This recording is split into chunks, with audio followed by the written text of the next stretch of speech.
Putin ने signal भेज दिया है।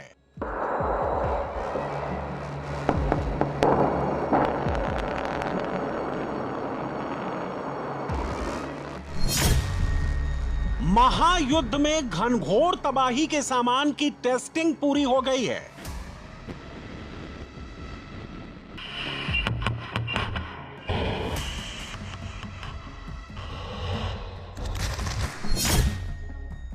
नाटो ने लाइन क्रॉस की तो पुतिन यूरोप में प्रलय ढाएंगे।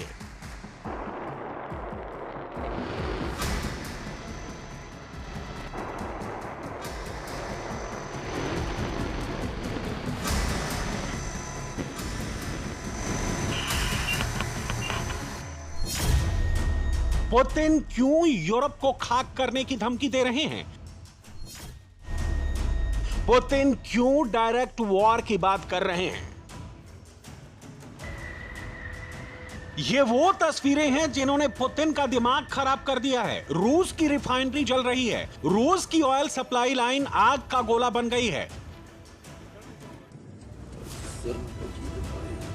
युद्ध के 1311वें दिन यूक्रेन ने रूस की रिफाइनरी पर सबसे बड़ा हमला किया है। रूस के पस्कोर रीजन में 3 रिफाइनरी को भारी नुकसान हुआ है। रूस जिस रेलवे स्टेशन से बाल्टिक सागर तक शिप में लोड करने के लिए कच्चा तेल और गैसोलीन भेजता था, उसे यूक्रेन ने तबाह कर दिया है।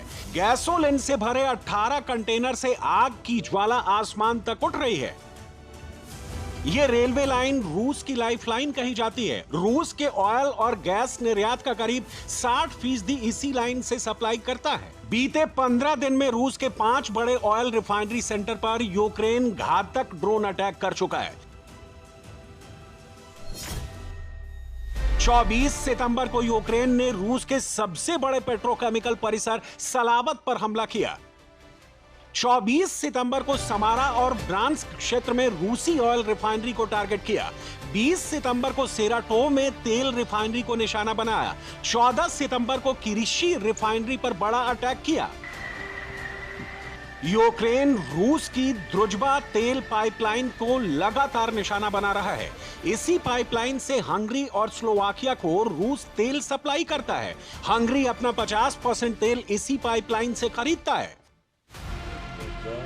यूक्रेन ने रूसी कब्जे वाले लुहांस्क के 3 गैस स्टेशन पर भी ड्रोन अटैक किए हैं। यूक्रेन ने यहां 10 से 12 के झुंड में ड्रोन भेजे। रूस ने कई ड्रोन मार गिराए, कुछ ड्रोन टारगेट पर गिरे। फिर जो हुआ वो इन तस्वीरों में देख लीजिए।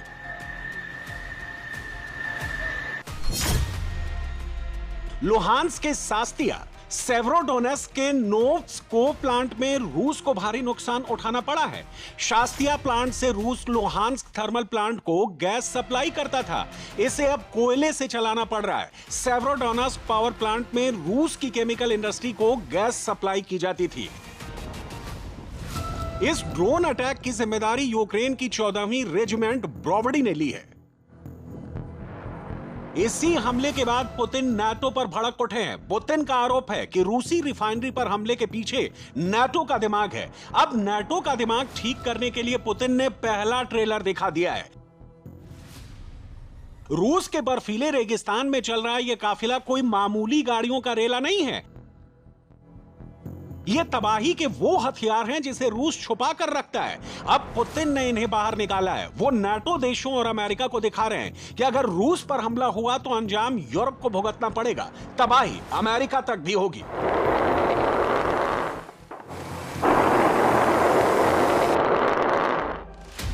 रूस के 5000 से ज्यादा परमाणु हथियार अगर बाहर निकले तो खामियाजा उन सबको भुगतना पड़ेगा जो ज़ेलेंस्की की पीठ पर चढ़कर रूस के खिलाफ युद्ध लड़ रहे हैं।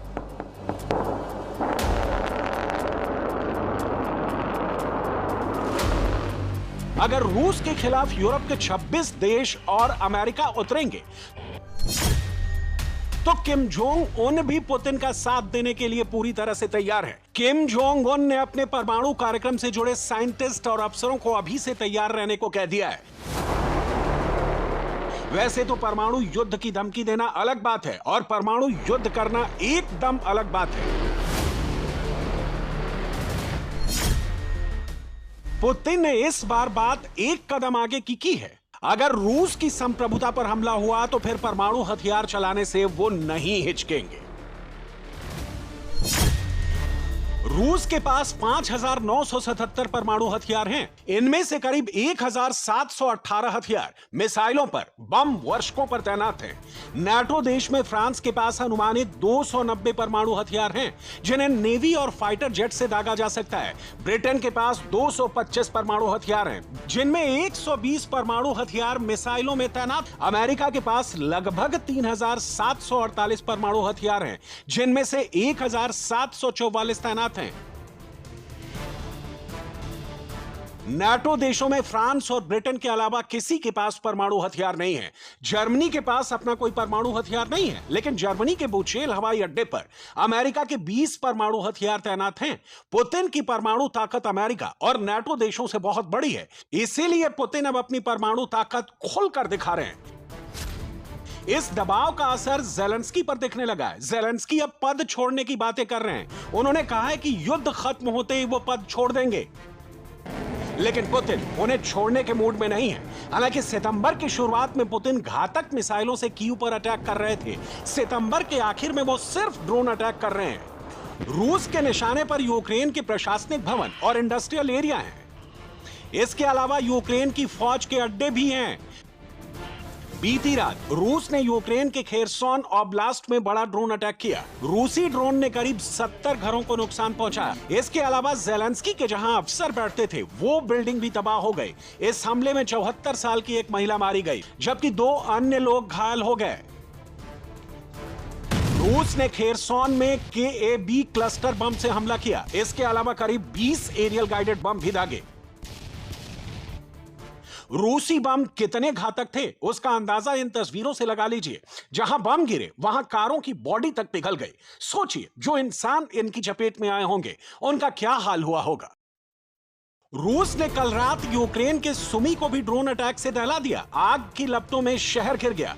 यहां एक के बाद एक कई ड्रोन हमले पूरे दिन हुए। रूस ने यूक्रेन सरकार का प्रशासनिक भवन भी जलाकर राख कर दिया। एक रिहायशी इलाका भी रूसी हमले में बर्बाद हो गया। रूस ने सुमी में एक और गांव यूनाक्विका को अपने कब्जे में ले लिया है। आमने सामने की भीषण लड़ाई के बाद यूक्रेनी सेनाएं यहां से भाग खड़े हुई। रूस ने बीती रात यूक्रेन के ज़ापोरिज़िया प्रांत को भी धुआं कर दिया। रूस ने ड्रोन अटैक कर एक पावर स्टेशन को तबाह कर दिया। रूसी हमले के बाद यूक्रेन के 9,000 से ज्यादा गांवों की बत्ती गुल है। रूस और यूक्रेन के बीच 9 जगहों पर आमने सामने की जंग चल रही है। रूस का अब भी यूक्रेन के करीब 19% हिस्से पर कब्जा है। इनमें डोनेट्स्क, जिसके अधिकतर हिस्से पर रूस ने 2022 में ही कब्जा कर लिया था। लुहांस्क को रूस ने अपने देश में मिला लेने का दावा किया है। खेरसोन के ज्यादातर हिस्से पर रूस का कब्जा है। कुछ जमीन यूक्रेन ने वापस ली है। ज़ापोरिज़िया के ज्यादातर हिस्से में रूस का कब्जा है। कुछ इलाके में जबरदस्त लड़ाई चल रही है। खार्किव के बड़े हिस्से में रूस का कब्जा था। इस इलाके में अब यूक्रेन मजबूत स्थिति में है। हालांकि ज़ेलेंस्की भी जानते हैं कि अब तक की लड़ाई में रूस ने कई बार कुछ इलाकों से कब्जा जानबूझकर छोड़ा है। यह उनकी स्ट्रेटजी का हिस्सा है। ये यूक्रेनी सेनाओं को एक हिस्से में फंसाकर दूसरी तरफ के हिस्से में कब्जा करने की रणनीति है। पुतिन युद्ध के मैदान में बहुत चतुर खिलाड़ी हैं।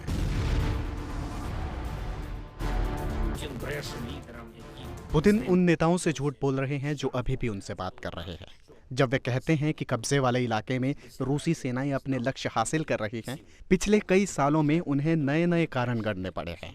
उनके लिए तय सीमाएं लगातार क्यों टाली जा रही है, ये बात साफ जाहिर करती है कि दुनिया रूस से जो कुछ भी कह रही है, उसके बावजूद वे अब भी यूक्रेनी शहरों पर हमला जारी रखे हुए हैं।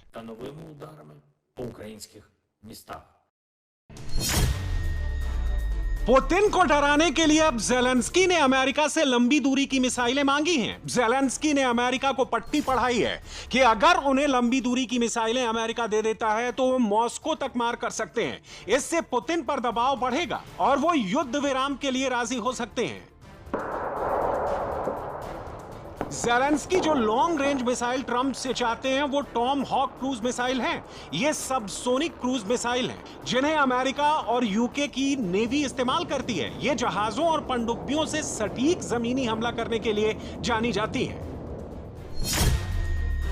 टॉम हॉक क्रूज मिसाइल सतह से 30 से 35 मीटर की कम ऊंचाई पर उड़ान भरती है, जिससे दुश्मन के रेडार को पता लगाना मुश्किल होता है। Tomahawk cruise missile GPS, inertial navigation जैसी उन्नत टेक्नोलॉजी का इस्तेमाल करती है, जिससे इनका निशाना बहुत सटीक होता है। टॉम हॉक क्रूज मिसाइल 1600 से 2500 किलोमीटर की दूरी तक टारगेट को किल कर सकती है। इसमें 450 किलोग्राम पारंपरिक विस्फोटक या क्लस्टर बम ले जा सकती है। ज़ेलेंस्की ने ट्रंप को भरोसा दिलाया है कि इनसे वो रूस के बहुत अंदर तक हमला कर पाएंगे, लेकिन ज़ेलेंस्की का निशाना क्रीमिया है। ऐसी आशंका रूस को है।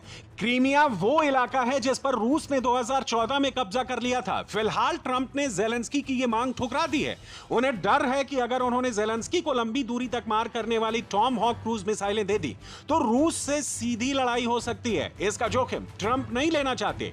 ट्रंप से बात नहीं बनी तो ज़ेलेंस्की यूरोपियन यूनियन पर दबाव डाल रहे हैं कि रूस पर सख्त आर्थिक प्रतिबंध जल्द से जल्द लगाए जाएं। हम यूरोपीय संघ के प्रतिबंधों के 19वें पैकेज के अप्रूवल का इंतजार कर रहे हैं।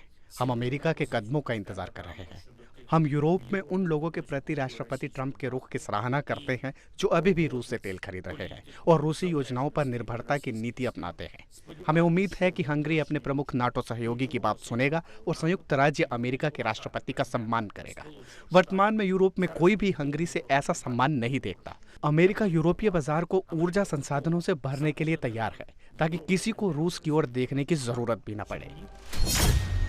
अब ज़ेलेंस्की ने हंगरी के खिलाफ भी मोर्चा खोल दिया है। ज़ेलेंस्की ने आरोप लगाया है कि हंगरी के स्पाई ड्रोन यूक्रेन के बॉर्डर का उल्लंघन कर रहे हैं। दरअसल हंगरी ने रूस के खिलाफ लगाए जाने वाले ईयू के 19वें आर्थिक प्रतिबंधों का विरोध किया था और रूस का साथ दिया था। तभी से ज़ेलेंस्की लगातार हंगरी को टारगेट कर रहे हैं।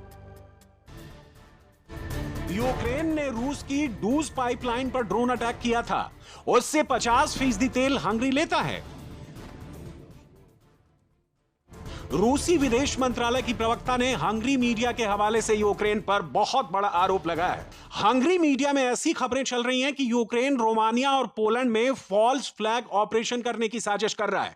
मारिया ज़कारोवा ने कहा है कि अगर यह सच है तो फिर तीसरा विश्व युद्ध भड़क सकता है। अगर तीसरा विश्व युद्ध छिड़ा तो पुतिन का ब्रह्मास्त्र बाहर निकलेगा और दुश्मनों के सर्व विनाश का कारण बनेगा।